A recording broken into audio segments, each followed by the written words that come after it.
हाँ तो स्टूडेंट्स ये रही आपकी एग्जांपल नंबर 2.6 जिसमें देखें वो क्या कह रहा है। The cost of operating a jet aeroplane varies as 3 halves power of its velocity. एक जेट एयरप्लेन को ऑपरेट करने की जो हमें खर्चा पे करना पड़ता है वो वेरी कर जाता है वेलोसिटी के लिहाज से, ये हमें बताया जा रहा है जी। ठीक है जी।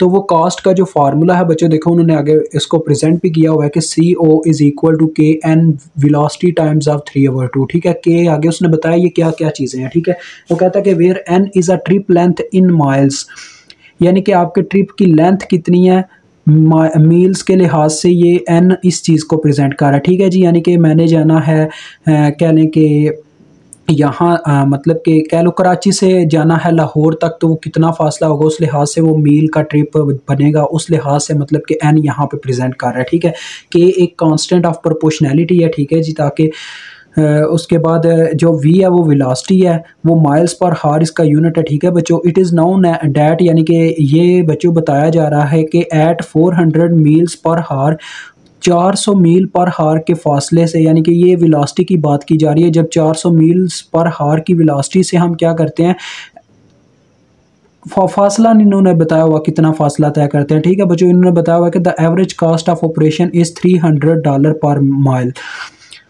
तो हमें जितना मतलब कि जितना खर्चा आता है ना वो $300 का खर्चा आता है, लेकिन पर माइल इन्होंने लिखा हुआ है, यानी कि ये भटे में भी हमारे पास कोई टर्म होगी। जब इसको सॉल्व करेंगे तो आपको समझ आना स्टार्ट हो जाएगी। आगे वो कहता है कि the company that owns the aircraft, यानी कि वो कंपनी जिसका अपना एयरक्राफ्ट है, wants to minimise the cost of passengers time, यानी कि वो चाहती है कि हम अपने पैसेंजर्स की क्या करें बच्चों के उनका खर्चा कम करवाएं, यानी कि उनकी टिकट को सस्ता करें ताकि ज़्यादा से ज़्यादा लोग हमारी तरफ आएँ। ठीक है, तो विच है सेट एट, यानी कि जिसे $3 लाख सेट किया गया है 1 घंटे के लिए, एट व्हाट वेलोसिटी, किस वेलोसिटी के साथ ट्रिप को क्या किया जाए, प्लान किया जाए कि वो टोटल कॉस्ट को कम कर दे। ठीक है, ये हमें बताया जा रहा है यहाँ पे, यानी कि देखो 1 घंटे का इतना डॉलर पे करना पड़ रहा है जो भी मतलब कि उनका आके जहाज़ किराए पे लेगा, तो वो कोशिश ये नहीं करेगा कि कम से कम टाइम में वो अपना मतलब कि क्या करे, अपना ट्रैवल तय कर ले। तो जितना कम टाइम होगा उतना कम उसको पे करना पड़ेगा, और जितनी ज़्यादा वेलोसिटी होगी उतना कम टाइम लगेगा। That is the main point. ठीक है, तो चलो वो स्टार्ट करते हैं। सबसे पहले यहाँ पे सी यानी कि टोटल कास्ट आ जाएगी, जिसमें एक तो ये है कि CC मीन्स एक तरफ वेरिएबल कास्ट है और एक तरफ फिक्स्ड कास्ट है। ठीक है बच्चों, ये हमारे पास फिक्स्ड कास्ट है, यानी कि ये तो चेंज होने वाला नहीं है, यानी कि पर एक हार के लिहाज से हमें ये इतने का इतना ही पड़ेगा। लेकिन दूसरी तरफ वो कास्ट है CO जो कि वेलोसिटी के लिहाज से चेंज हो सकती है। ठीक है, तो दोनों की हम वैल्यूज़ पुट करें तो हमारे पास ये इक्वेशन आ जाएगी। देखें 3 लाख, और इसको बच्चों आप साथ में N ओवर V भी लिख सकते हो ताकि आप ना इनके यूनिट सेम कर सको। देखो मैं आपको बताता हूँ यूनिट किस तरह से। देखो N ओवर V आपने किया ना, तो अब इसका यूनिट क्या बन गया। देखो N का मतलब था मील और V का मतलब था मील्स पर हार, यानी कि ये मील स्क्वायर पर हार इसका यूनिट बन गया। ठीक है, प्लस जो CO है उसका यही यूनिट बनता है क्योंकि उसमें N भी है V भी है। N V मतलब कि आप इसमें क्या हो रहे हैं, मल्टीप्लाई हो रहा है, तो उस लिहाज से उसका भी वही यूनिट बनता है। तो डेट्स पे मैंने इस तरह से इसको लिख दिया। अब आगे हम अगर बात करें तो CO आ जाएगा। CO की क्या इक्वेशन है, KNV 3/2। ठीक है जी, अब हम इसको सॉल्व करना स्टार्ट करते हैं। ठीक है बच्चों, इसको तो सॉल्व किया नहीं जा सकता, इसको छोड़ दो। जो मैं कहना चाह रहा हूँ ना आप अभी समझ जाओगे। देखो उसने हमें बताया था, यहाँ पे देखें ये इसने लिखा हुआ है कि 400 मील्स पर हार हमें देना पड़ा जब एवरेज कास्ट हमारी कितनी थी, $300 पर मील थी। अब ज़रा बात पे ना गौर फिक्र कीजिएगा। CO का फार्मूला हमारे पास अभी क्या है, KNV 3/2। मेन हमारा मुद्दा है वेलोसिटी को कैलकुलेट करना। तो यहाँ पे ज़रा गौर करें। CO का हमारे पास आपको पता है यूनिट क्या है। CO का यूनिट है अपना, यहाँ पर CO का अबल अपना कोई यूनिट नहीं है, अपना कोई यूनिट नहीं है CO का, क्योंकि उसका इनके अकॉर्डिंग बनता है। CO एक कॉस्ट है, तो कॉस्ट का क्या यूनिट होता है, डॉलर साइन होता है यार, और क्या होता है। तो हमने यहाँ पे क्या करना है जी, देखो हमने यहाँ पे ये चीज़ पुट करनी है, यानी कि इस फार्मूले के अकॉर्डिंग ना हमने यहाँ से K की वैल्यू निकालनी है। तो देखो K की वैल्यू अगर मैं निकालना चाहता हूँ तो यहाँ पे फार्मूला बताया गया देखो $300, डॉलर का साइन तो मौजूद है, यानी कि ये CO की वैल्यू हो सकती है, लेकिन बटे में मील आ रहा है, यानी कि पर माइल लिखा हुआ है। तो बटे में कोई ऐसी चीज़ होनी चाहिए जिससे इसके बटे में यानी कि यूनिट इसका बन जाए डॉलर पर माइल। तो देखो बच्चों, यहाँ पे हमें बताया गया था कि एन का यूनिट है माइल्स, एन माइल्स में प्रेजेंट किया जाता है, यानी कि अगर मैं इसके बटे में एन ले जाऊँ तो वो टर्म बन जाती है, यानी कि इसको मैं अगर इस फॉर्म में लिख दूँ CO/N इज इक्वल टू के टाइम्स ऑफ वेलोसिटी, तो ये हमारे पास क्या बन जाएगा, वही चीज़ बन जाएगी, यानी कि $300 per mile is equal to K into velocity of 400। ठीक है, यानी कि वेलोसिटी 400 आ जाएगी। तो यहाँ से अब आप के की वैल्यू निकाल सकते हो। देखो के इज इक्वल टू आ जाएगा CO/N, आपके पास कितना है, CON आपके पास है $300, $300 पर माइल। अब आप इन्हें ये चीज़ें साथ में लिखनी भी हैं। ठीक है, पर माइल आ गया।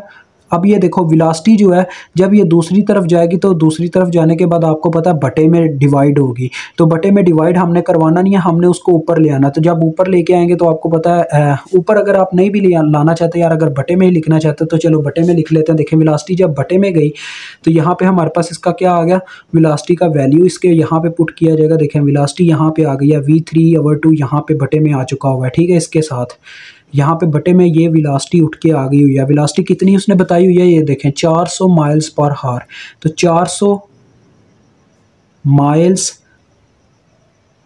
पर हावर ये मतलब के बनता है, अगर इसको लिखा जाए तो इसकी पावर है जी बाहर 3/2 जो कि बताई जा रही है। अब इसको ओवरऑल अगर बच्चों कैलकुलेट करें तो देखें 400 की पावर 3/2 आपने करके देखनी है कितनी आती है, तो 300 को उससे डिवाइड कर देना जो भी आता है, तो 400 की पावर जी 3/2।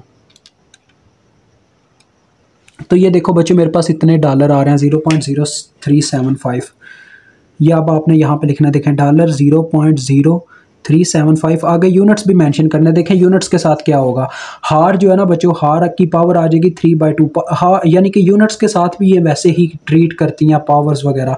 तो हार की पावर आ जाएगी 3/2, जिसे हम बटे का बटा उलट के ऊपर चला जाएगा, यानी ऊपर आ जाएगा देखो हार की पावर 3/2, ये यूनिट साथ में लिखा जा रहा है, और बटे में होगा देखो माइल की पावर 3/2, और इधर भी माइल की पावर 1 है, तो 1 + 3/2, यानी कि बेसिस अगर सेम है, यानी कि एक तरफ माइल की पावर 1 है और एक तरफ माइल की पावर हमारे पास 3/2 है, तो पावरें ऐड हो जाएंगी बेसिस अगर सेम है। तो 1 + 3/2 आप करके देख सकते हो 5/2 होता है, तो ये आपके पास आ रहा है। ठीक है जी, ये यूनिट आ रहा है। अब आपके पास के की वैल्यू आ गई है, के की वैल्यू उठा के अब आपने पुट करनी है ऊपर वहीं पे CT में। तो देखो CT की आपके पास अब ये इक्वेशन कुछ इस तरह से बन जाएगी, ये देखो डॉलर 3 लाख N/V प्लस के की वैल्यू आ गई बच्चों डॉलर 0.0375। ठीक है, और साथ में N और V की वैल्यू, N और V यार वैसे ही यार पुट कर दो, N और V साथ में 3/2। अब यार ये करने के बाद ना इनका यूनिट सेम हो जाएगा, मतलब कि ये यूनिट कट आ जाएंगे, तो ये अब आपको साथ में लिखने की ज़रूरत नहीं है, बस इस फॉर्म में इसको अभी आपने रख लेना है। ठीक है, अब आप क्या करोगे, देखो अब आपने ना बच्चों दोनों तरफ डेरिवेटिव ले लेना है अकॉर्डिंग टू वेलोसिटी। ठीक है, वेलोसिटी के अकॉर्डिंग आपने ना दोनों तरफ डेरिवेटिव अप्लाई कर देना है, ताकि आपको क्या हो जी, आपको वैल्यू मिल जाए वेलोसिटी की, इसलिए हम कर रहे हैं। तो DV के लिहाज से आपने दोनों तरफ डेरिवेटिव ले लेना है। देखो ये तो रहेगा पीछे 3 लाख जो है ये तो पीछे रहा। ठीक है, और आपको पता है 1/V, यहाँ पे N भी एक कांस्टेंट है। ठीक है बच्चों, N भी एक कांस्टेंट है, आपने क्या करना है N की जगह 1 पुट कर देना। ये N जो है ना, ये नंबर ऑफ टर्म्स है, यानी कि आप कितनी लेंथ कवर करते हो। तो हम इसको N को ना यहाँ पे थोड़ी देर के लिए क्या करते हैं 1 कंसिडर कर लेते हैं। तो N की जगह 1 पुट हो गई, यहाँ पे रह गया सिर्फ 1/V। 1/V का जब बच्चों मैं डेरिवेटिव लूंगा तो आपको पता क्या होगा, 1/V मीन्स V उठ के जब ऊपर आएगा तो उसकी पावर -1 हो जाएगी। इसका डेरिवेटिव क्या होता है, पावर पीछे आएगी और पावर में से एक घटा दिया जाएगा इस तरह से, तो यानी ये आ रहा है -1/V की पावर स्क्वायर, यानी फिर से बटे में चला जाएगा। ये इसका डेरिवेटिव आता है इसके बटे में जो V है, यानी ये आ जाएगा माइनस, इस तरह से ये आ जाएगा। ये देखें आपके सामने मैंने निकाला। ठीक है, और इधर जब हम इसका डेरिवेटिव लेंगे तो देखिए क्या होगा, इसकी पावर 3/2 है, पावर पीछे आएगी और पावर में से कम किया जाएगा। 3/2 पीछे आके मल्टीप्लाई हो गया 0375 से, ठीक है। और पावर जब इसमें से 3/2 में से 1 माइनस करेंगे, यानी कि 3/2 पावर में से एक माइनस किया जाता है ना, तो ये आ जाएगा। अब आपको पता होना चाहिए जब डेरिवेटिव लिया जाता है तो इसे इज इक्वल टू 0 के बराबर रख दिया जाता है। अब यहीं से अब आपने ना बच्चों एक इक्वेशन बना के इसको हल करना है। आप देखें हमारे पास आ जाएगा, इसको अगर सीधा किया जाए तो 3/2 है, 3 डिवाइडेड बाई 2 मल्टीप्लाई बाय 0.0375, ठीक है बच्चों। तो ये मेरे पास आ रहा है 0. ये देखें यहाँ पे मैं लिख रहा हूँ 0.05625, और साथ में है v की पावर, देखो बच्चों कितनी आ जाएगी, ये 2 ऊपर माइनस हुआ 1/2 आ जाएगी, ये इसकी पावर आएगी, ठीक है, समझ में आ गई।